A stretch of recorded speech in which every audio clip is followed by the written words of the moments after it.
कांग्रेस का एक दिवसीय संकल्प सत्याग्रह कार्यक्रम आयोजित।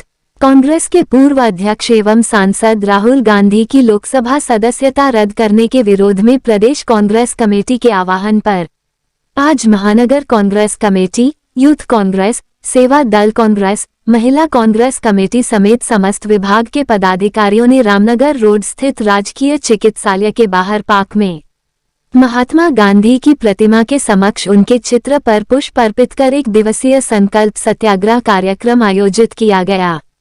कार्यक्रम के दौरान वक्ताओं ने केंद्र की भाजपा सरकार पर आरोप लगाते हुए कहा कि जिस प्रकार से षड्यंत्र के तहत राहुल गांधी को लोकसभा की सदस्यता से अयोग्य कराए जाने का कार्य भाजपा के इशारे पर किया गया है, भाजपा को भविष्य में देश की जनता उचित परिणाम भुगतने के लिए तैयार है। उन्होंने कहा कि आज संकल्प सत्याग्रह के माध्यम से ईश्वर से केंद्र सरकार की बुद्धि शुद्धि की प्रार्थना करते हैं एवं जिन उद्योगपतियों के सहारे पर देश की मोदी सरकार चल रही है, उन्हें समस्त कांग्रेस कार्यकर्ता एवं देश की जनता चेतावनी भी दे रही है कि भविष्य में इसका परिणाम भुगतना पड़ेगा। आज सत्ता के मद में चूर केंद्र सरकार लोकतंत्र की हत्या करना जानती है, परंतु जनतंत्र की आवाज को कभी देश में नहीं दबा सकती। वही बसपा के महानगर अध्यक्ष डॉ. राहुल ने कांग्रेस के सत्याग्रह कार्यक्रम को अपना समर्थन देते हुए अपनी बात रखी।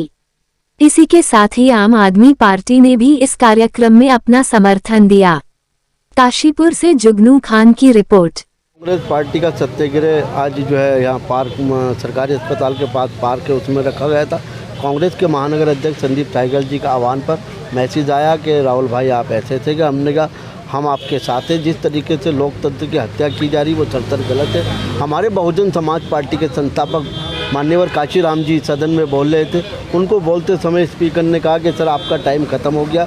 तो माननीय काशीराम जी ने कहा था कि आप हमें सदन में बोलने नहीं देंगे, हम सड़कों पर उतरकर बोलेंगे और आपको ये दिखाएंगे कि हमारी आवाज़ में कितनी बुलंदी है। उसी तरीके से इस सत्याग्रह को आगे बढ़ाने के लिए हम बहुजन समाज पार्टी के पदाधिकारी द्वारा कांग्रेस को समर्थन दिया गया और हम इस लोकतंत्र की लड़ाई में इन पार्टियों के साथ हैं। सब विपक्ष एक साथ होकर इस भारतीय जनता पार्टी सरकार को मुंहतोड़ जवाब देगा और ये जो इनके दिमाग में गलतफहमी है कि 2024 में हम चुनाव जीतेंगे, हरगिज़ जो है विपक्ष जो है ये चुनाव नहीं जीतने देगा और इस बार जो है विपक्ष की तीसरे मोर्चे की सरकार बनेगी। जय हिंद, जय भारत, धन्यवाद। आज पूरे देश पर एक लोकतंत्र पर और हमारे गणतंत्र और संविधान पर जिस तरीके से वर्तमान सत्ता के कारण एक खतरा मंडरा रहा है, ऐसे समय में आज कांग्रेस के द्वारा यहाँ एक सर्वदलीय सत्याग्रह आयोजित किया गया और हम लोगों को भी उसमें आमंत्रित किया गया।